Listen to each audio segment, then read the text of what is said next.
এক পক্ষের ইয়েতে তো সংঘর্ষটা লাগেনি। সংঘর্ষ কিন্তু দুই পক্ষেরই ইনভলভমেন্ট ছিল।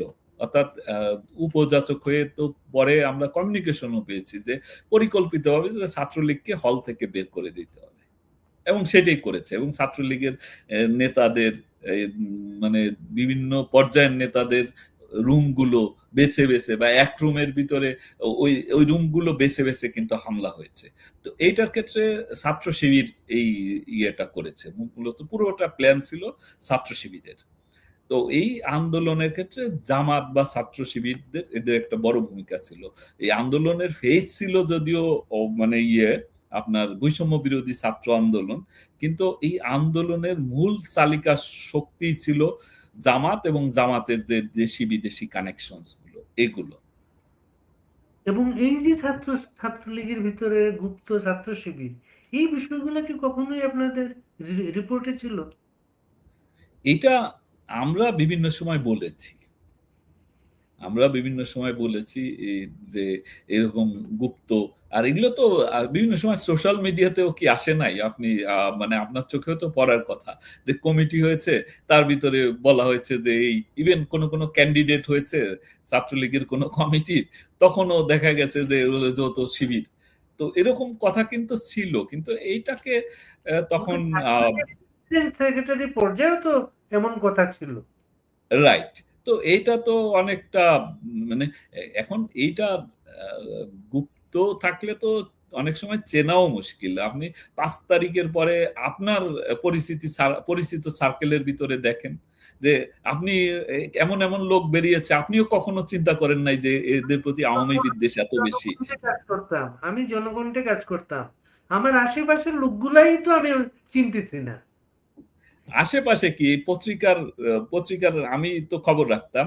আমি এই পত্রিকায় যখন বোধহয় ২২-২৩ সালের দিকে পত্রিকায় বেতন বাকি, দীর্ঘদিন বেতন বাকি, মাসের পর মাস বেতন বাকি। তো আমি তো তখন ইয়েতে চলে আসছি, আমি তো আর ইয়েতে নাই, মিডিয়ার সাথে একেবারেই নাই, স্পেশাল ব্রাঞ্চে চলে আসছি। তারপরও সাংবাদিকদের সাথে তো একটা ব্যক্তিগত সম্পর্কের মতো হয়ে গিয়েছিল অনেকে। এরা কিন্তু কয়েকজন আমার কাছে আসছে যে ভাই আমরা তো মারা যাচ্ছি, এই ৬ মাস বেতন পাই না, ৭ মাস বেতন পাই না, এই বেতন পাবো কিনা জানি না, এখন এই চাকরিটা চলে গেলে কোথায়, পত্রিকা যদি বন্ধ হয়ে যায়। তো তখন কিন্তু আমরা রিপোর্টও দিয়েছি যে এই পত্রিকাটা বিভিন্ন সময় যেমন মুক্তিযুদ্ধের সপক্ষের শক্তির এবং সেই যে ২০০১ থেকে তারা যত ধরনের যে ছিল, মানে আওয়ামী লীগ নেতাকর্মীদের উপরে বাড়িঘরে হামলা ২০০১ ইলেকশনের রাত থেকে, এগুলো জনকণ্ঠ যেভাবে তুলে এনেছে, তারপর বিভিন্ন সময় মুক্তিযুদ্ধের প্রশ্নে তারা যেভাবে আপোষহীনভাবে যে এই যে ৭১-এর গণশত্রুদের যেভাবে চিত্রায়ন করেছে বিভিন্ন সময়, সবসময় স্বাধীনতার পক্ষে অবস্থান নেওয়ার কারণে এই পত্রিকাটা বন্ধ হয়ে যাক এটা আমরা চাইনি। তা আমি নিজেও সরকার প্রধানকে রিপোর্ট দিয়েছি, অনুরোধ করেছি। তো তারপর দেখলাম একদিন মানে আমার পেশাগত দায়িত্বের মাঝেই জানলাম যে এই পত্রিকার যিনি তখন তো মালিক নাই, মালকিন, উনি গণভবনে গেলেন এবং তখন টাকা দিয়ে, প্রতি মাসে টাকা দিয়ে, এককালীন টাকা দিয়ে তখন ওই যে সালমান এফ রহমানকে দায়িত্ব দিলেন প্রধানমন্ত্রী যে এই পত্রিকাটা যাতে মরে না যায়, এই পত্রিকাকে বাঁচাই রাখতে হবে। এবং তখন অর্থ সাহায্য দিয়ে এবং প্রতি মাসেও একটা টাকা বোধহয় দেয়া হতো আমার জানা মতে। তো সেই পত্রিকার মালিক মানে সাংবাদিক বা রিপোর্টারের কথা বাদ দেন, মূল মালিকদেরই যে অ্যাটিটিউডের কথা আমি পরবর্তীতে শুনেছি, তারা বলছে যে সরকার তাদের জন্য কিছু করে না ইত্যাদি ইত্যাদি।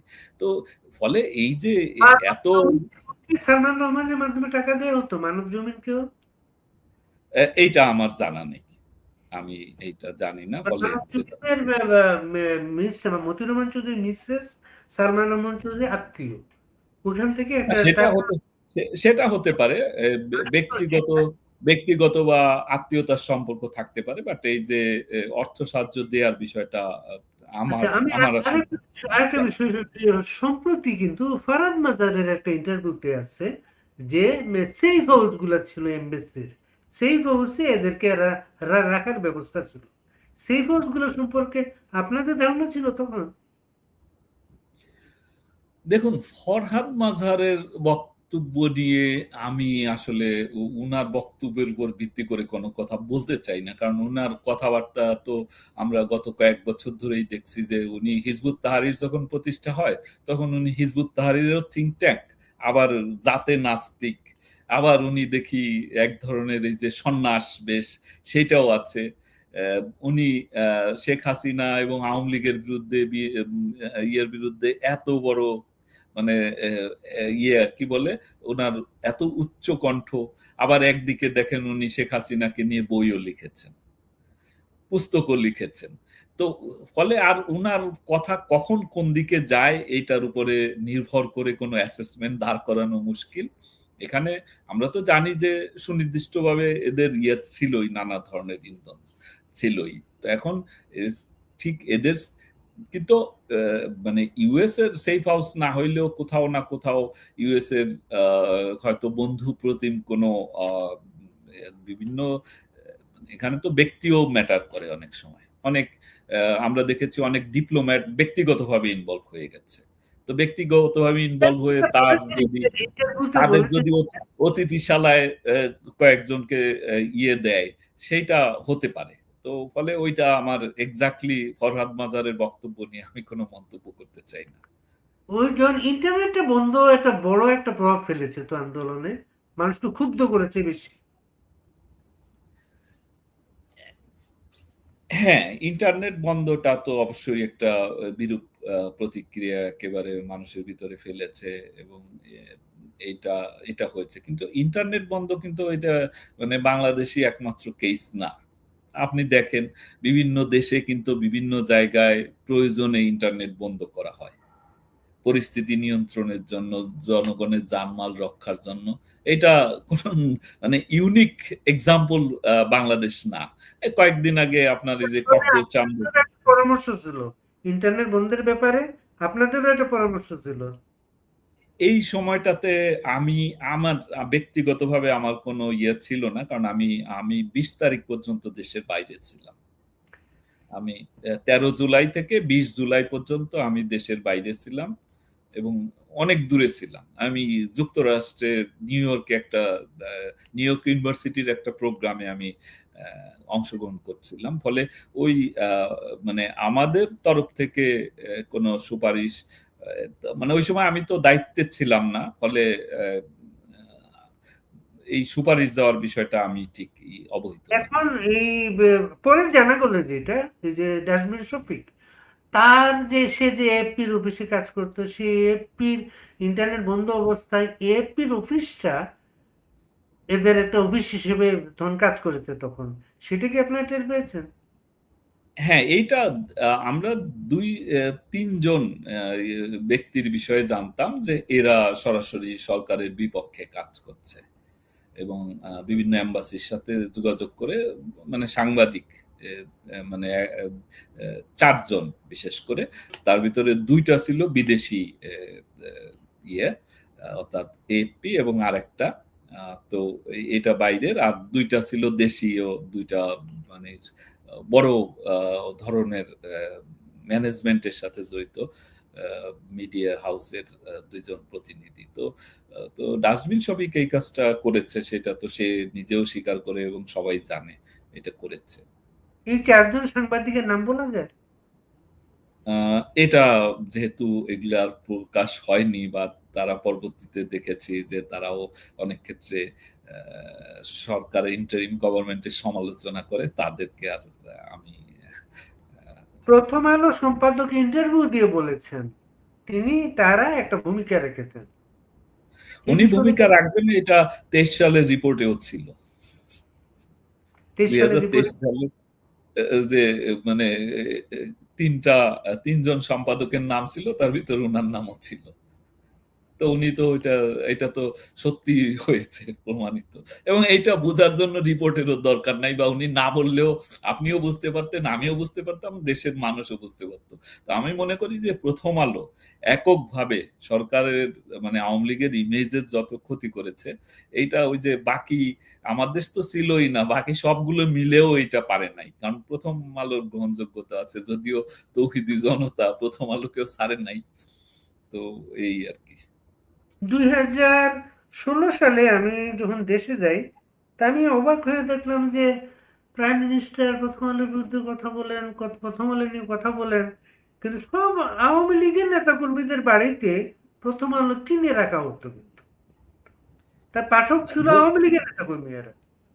দেখুন, আমি নিজেও পাঠক ছিলাম। আমি নিজেও প্রথম আলো যেদিন বের হয়, ডেইলি স্টার এবং প্রথম আলো, তো আমি তো তখন মানে বিশেষ করে ডেইলি স্টার যখন বের হয়, আমি তখন ইউনিভার্সিটির ছাত্র। তখন থেকে ইয়ে পর্যন্ত, শেষ দিন পর্যন্ত আমি ডেইলি স্টার পড়েছি।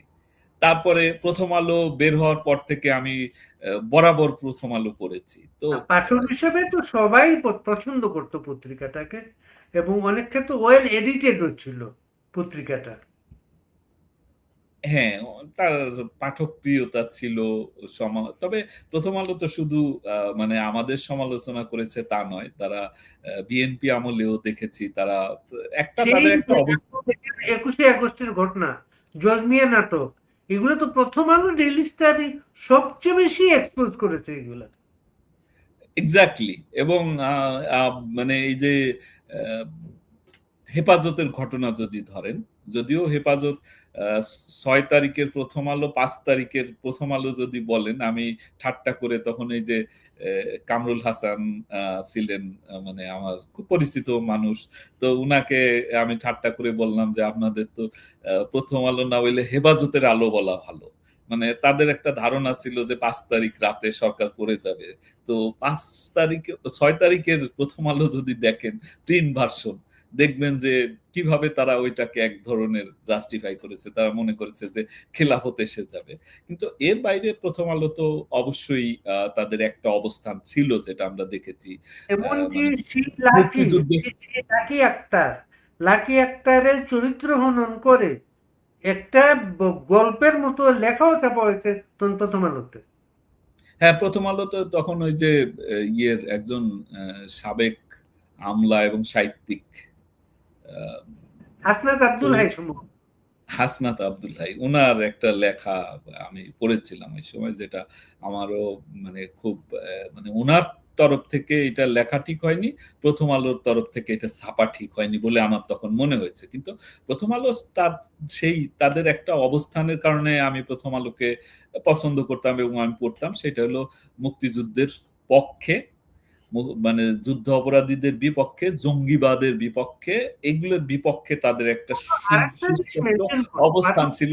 কিন্তু বর্তমানে দেখলাম, এবং প্রথম আলো শুধু এই কারণে বলি কেন, আপনার ইন্টারিম গভর্নমেন্টে দেখেন উপদেষ্টাদের অনেককেই লেখক বানিয়েছে, সামনে এনেছে কিন্তু প্রথম আলো। উপদেষ্টা পরিষদটা ছিল প্রথম আলোর উপদেষ্টা পরিষদ। প্রথম আলো, গভর্নমেন্ট হ্যাঁ। গভর্নমেন্ট ছিল প্রথম আলো আর প্রথম আলো আরেকটা স্ট্যান্ড ছিল সবসময়, এন্টি স্টাবলিশমেন্টের সাথে থাকতো সে, এর জন্য পাঠক হ্যাঁ, প্রিয় থাকতো প্রথম আলো। হ্যাঁ, এইটা ঠিক আছে, এইটাই তো আসলে থাকা এটা উচিত। মনে করে সেই হাওয়া ভবনের দুর্নীতি থেকে আরম্ভ করে 111-এর সময় তারেক রহমান, বাবর, এইসব চরিত্রগুলা প্রথম আলোতে যেভাবে এসেছে, এমনকি ফালুকে গ্রেফতার করার পরে প্রথম আলোতে একটা রিপোর্ট ছিল, রিপোর্টের বিবরণ ছিল একটা কাবিননামা সম্পর্কে ফালুকে জিজ্ঞাসাবাদ করা হয়েছে। এটা রিপোর্ট প্রথম আলোতে ছিল সেটা। হ্যাঁ, আসলে আমি তো জার্নালিজম পড়ি নাই, কিন্তু দীর্ঘদিন আপনাদের সাথে থেকে থেকে আমি যতটুকু শুনেছি যে আপনাদের কাজই হলো ক্ষমতাকে প্রশ্ন করা, ফলে অ্যান্টি ক্ষমতাকে প্রশ্ন করা। এস্টাবলিশমেন্টের, হ্যাঁ, তো ক্ষমতাকে প্রশ্ন করাই। কিন্তু এইটা ইন্টারিম গভর্নমেন্টের সময় দেখলাম যে এটা পরিবর্তন হয়ে গেছে। এখন এই আর প্রথম, প্রথম এখনো প্রথম আলো, এখনো হ্যাঁ, প্রথম হ্যাঁ, আলো এখন প্রথম আলো, ক্ষমতাকে প্রশ্ন করে না এখন আর। না এখন মানে ওই সময় শুরু হয়েছে, 5 তারিখের পর থেকে যেটা শুরু হয়েছে, এটা এখনো কন্টিনিউ করছে। এখন অবশ্য কোনো পত্রিকায়, বাংলাদেশের কোনো মিডিয়ায় ক্ষমতাকে আর প্রশ্ন করার, মানে আমাদের সময় হ্যাঁ অনেক ইয়ে ছিল, মানে আমাদের আইডিয়াল সিচুয়েশন ছিল, সেটা বলা কোনোভাবেই ঠিক হবে না।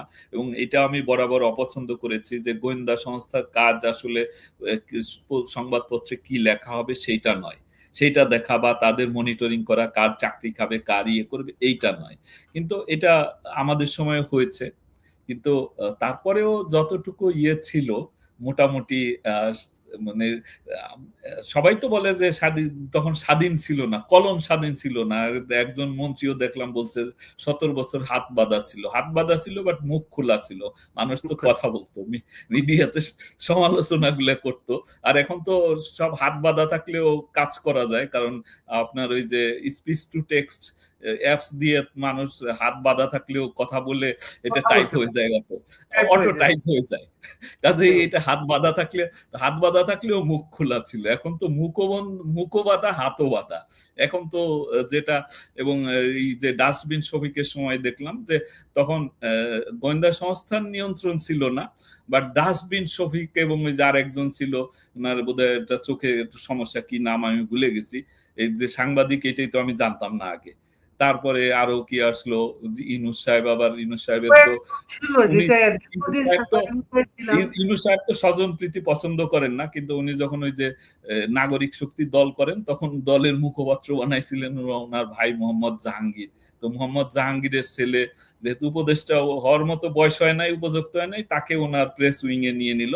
এরা মিলে কিন্তু মিডিয়ার একেবারে হাত এবং মুখ দুইটাই বেঁধে ফেলেছে, এবং সেই ধারা আগামী অব্যাহত কত আছে। তারিখে আপনার মনে হলো সরকার পড়ে যাচ্ছে? এইটা আসলে, এটা আমার 5 তারিখে মনে হয়েছে। এটা এর আগে? আমার ব্যর্থতা, আমি বুঝতে পারি নাই। আমার 5 তারিখে মনে হয়েছে, তার আগে এ- আসলে আমার মনে হয়নি। এর আগে কেন মনে হয় নাই? এর আগে মনে হয়নি এই কারণে, কারণ পরিস্থিতি মোটামুটি, আপনি যদি একটু ইয়ে করেন, কি বলে, রিভিজিট করেন, ধরেন 20 তারিখে সেনা মোতায়েন হওয়ার পর 21-22 তারিখের দিকে কিন্তু মানে মোটামুটি কন্ট্রোলে চলে আসে। 21 তারিখ রায়টা ঘোষণা হয়, অ্যাপিলেট ডিভিশন এই যে হাইকোর্টের রায়টাকে স্থগিত করে দেয়, অর্থাৎ কোটা সিস্টেম বাতিল হয়ে যায়। তখন তখন কিছুটা তো টেনশন রিলিজ হয়েছে, এবং তারপর মাননীয় প্রধানমন্ত্রী যে রিকনসিলিয়েটরি স্টেপস গুলো নিলেন, উনি ভিজিট করলেন হাসপাতালে গিয়ে, যারা আহত তাদেরকে ভিজিট করলেন। তার আগে 18 বা 19 তারিখে উনি ওই যে জুডিশিয়াল কমিশন গঠন করলেন হাইকোর্টের বিচারপতিকে ইয়ে করে নেতৃত্বে, যে প্রত্যেকটা হত্যাকাণ্ডের বিচার হবে। তারপরে উনি হাসপাতাল গিয়ে যে আহতদের সাথে কথা বললেন, ডাক্তারদের নির্দেশনা দিলেন যে মানে বিনামূল্যে সরকারি খরচে চিকিৎসা হবে, এবং চিকিৎসা না করে যাতে কেউ যেতে না পারে, মানে চিকিৎসা করেই যাবে। মানে এই যে নো ট্রিটমেন্ট নো রিলিজ, এটা যেটা আবার পরে তাজুল সাহেব এটার আবার এটা মানে টুইস্টিং, মানে তার তার ইংরেজিতে এটার বাংলা করেছেন। তো যাই হোক, এইগুলা তারপরে ওই পরিবারের সাথে দেখা করলেন, অর্থাৎ 27টা পরিবার, আবু সাইদের পরিবার সহ আবু সাইদের বাবা এবং ভাই আসলো।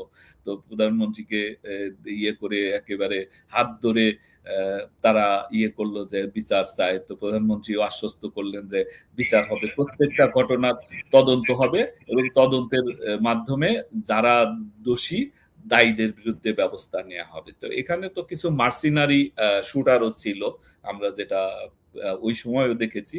এবং আপনার এই যে নরসিংদী জেলখানা তো 18 তারিখের দিকেই সম্ভবত ইয়ে হলো।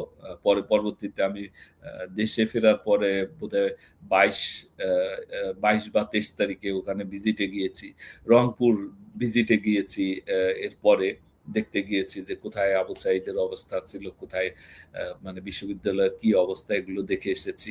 তো ওই এই যে এই ঘটনাগুলোর পরে কিন্তু মোটামুটি ওই কয়দিনে কিন্তু খুব বড় কোনো ঘটনা ঘটেনি, মানে ওই রকম ভায়োলেন্সেরও খবর ছিল না, ফলে মোটামুটি একটা কন্ট্রোলে এসে গিয়েছিল। তো সেই কারণেই আমার মনে হয়েছে যে সরকারের পতন হয়তো হবে না, বা সরকার থেকে নেগোসিয়েশনের চেষ্টা করছিল নানাভাবে। কিন্তু এই 4 তারিখ থেকে আবার ভায়োলেন্ট হয়ে যায়। 4 তারিখে যেমন বিভিন্ন মানে সিরাজগঞ্জে এই যে কারাগারে হামলা, সরি থানায় হামলা করে এই যে 14 জনকে মারা, নৃশংসভাবে হত্যা করা, তারপরে বিভিন্ন জায়গায় ডিসি অফিসে হামলা, এসপি অফিসে হামলা, সরকারি প্রতিষ্ঠানে হামলা, এবং কি বঙ্গবন্ধু যে ইয়ে আছে পিজি যেটাকে আমরা বলি, বঙ্গবন্ধু কি মেডিকেল যেটা আর কি পিজি মেডিকেল হসপিটাল, সেখানে পর্যন্ত আগুন ধরিয়ে দেওয়া হয়। তো তখনও যেহেতু আমাদের ইয়ে ছিল যে কারফিউ বলবৎ করলে, কঠিনভাবে কারফিউ বলবৎ করলে, অর্থাৎ ঢাকা শহরে যদি বাইরের লোকের ইনফিল্ট্রেশন ঠেকানো যায়, বহিরাগতরা, যে কারফিউর ভিতরে তো বাইরে বের হওয়ার কোনো প্রয়োজন নাই, বাইরের লোক না আসে, তাহলে এটা সরকার কাটিয়ে উঠতে পারবে, মানে এটা থামানো সম্ভব হবে। কারণ ছাত্রদের ভিতরে একটা ইয়ে চলে এসেছিল, ছাত্রদের একটা বড় অংশ কিন্তু ২১ তারিখে যে কোটা বাতিল করে দেওয়ার এই রায়ের পরে কিন্তু তারা আন্দোলন থেকে কিছুটা সরে গিয়েছিল। আবার ভিতরে ভিতরে তো নেগোসিয়েশনও চলছিল এই যে বৈষম্য বিরোধীদের সাথে, এবং বৈষম্য বিরোধীরা যারা হারুনের কাস্টডিতে ছিল তারা কিন্তু স্বীকার করে গিয়েছিল যে তারা আন্দোলন বন্ধ করবে। এটা মানে এখন যে কথাই বলুক, তারা কিন্তু ওই সময় শেষের দিকে গিয়ে তারা বেঁকে বসে, এবং তারা কিন্তু বের হয়ে যাওয়ার পর ওই স্টেটমেন্ট দেয় নাই, ১-২ দিন পরে স্টেটমেন্ট দিয়েছে, তারা প্রকাশ্যেও আসে নাই। তো তারা কিন্তু ওই আন্দোলন বন্ধ করার জন্য, আন্দোলন থামিয়ে দেওয়ার জন্য তারাও রেডি ছিল, কিন্তু আসলে আন্দোলন তখন এদের হাতে ছিল না। আমি আগেই শুরুতে বলছিলাম যে জামাতে ইসলামের একটা বড় ভূমিকা ছিল। জামাত তখন এই আন্দোলনটাকে, আমি আরেকটা শোতে বলেছি, আমরা ওই সময় জামাতের কিছু মানে তাদের কিছু কথোপকথন আমরা এটা বিভিন্নভাবে ইন্টারসেপ্ট করতে সক্ষম হই। তারা বলেছে যে মানে ওই ৬ বৈষম্য বিরোধী আন্দোলনের ৬ কোঅর্ডিনেটর এরা কোনো ব্যাপার না, এরা আন্দোলন থামাইলেও আমরা থামাইতে দিব না, কারণ এখন যে ১০০ কত ২০ বা কত জনের ৩০ জনের যে কমিটি হলো নতুন করে, সমন্বয়ক এবং সহ সমন্বয়ক, তা বলছে এটা বেশিরভাগ লোক আমাদের লোক, এটা আমাদের লোক, এখন আন্দোলনের নিয়ন্ত্রণ আমাদের হাতে। এটা তারা করেছে। পাশাপাশি জঙ্গিদের হেফাজতের যে অংশটা একেবারে জঙ্গি, সেই অংশটারও অংশগ্রহণটা দেখছিলাম। তো এইটা শুরু হয় আবার মূলত এই ৩ তারিখের পর থেকে আর কি, ৪ তারিখে আবার এইটা পুরোটা একেবারে সর্বশক্তি নিয়ে মাঠে নামে। তার আগে কিন্তু ওই সময়টা আপনি দেখেন, এমনকি ওই সময় যে হতাহতের ঘটনা, এটাও সংখ্যায় খুব কম একেবারে। ২২ তারিখের পর আমরা আসবো একটু মাঝখানে একটু মিস করবো সেটা। আবু সাইদের সেই কয়েক ঘন্টা আবু সাইদ কোথায় ছিল, কিভাবে ছিল, এটি কি পাওয়া গেছে? এইটা আমি যতদূর শুনেছি, আবু সাইদের তো কোনো লেথাল উইপন ব্যবহার করা হয়নি, এবং সে পুলিশের যে শটগানের গুলিতে মারা গেছে এরকম কোনো ইয়ে নাই। মানে মূল ভিডিওতে যেটা ফুটেজে যেটা দেখা গেছে, সে যখন ওইভাবে পুলিশের সাথে পুলিশকে আস্ফালন করতেছিল, তখন পিছন থেকে কিছু একটা এসে তার মাথায় লাগে এবং সে মাথায় এভাবে হাত দিয়ে বসে পড়ে। তো আমি বিশ্বাস করি ওই সময় যদি তাকে হাসপাতালে নিয়ে নেওয়া হতো, এবং তার ওই রক্তক্ষরণে কিন্তু মারা গেছে, এটাই বলছে। বুলেটে বা গুলিতে মারা গেছে, এটা কিন্তু পোস্টমর্টেম রিপোর্ট না। তখন তাকে হাসপাতালে না নিয়ে, আমি যতদূর খবর পেয়েছি, পার্শ্ববর্তী একটা মেসে নিয়ে যাওয়া হয়। মানে ছাত্ররা মেস করে থাকতো, ওইরকম একটা মেসে নিয়ে যাওয়া হয়, এবং ওখানে এসে দীর্ঘক্ষণ থাকে, কয়েক ঘন্টা। তারপর সন্ধ্যার দিকে তাকে হাসপাতালে নেওয়া হয়। তো এতটুকু আমি জানি, কিন্তু হাসপাতালে নেওয়ার পর তো ডাক্তার মৃত্যু ঘোষণা, মানে ডেট ডিক্লারেশন করে।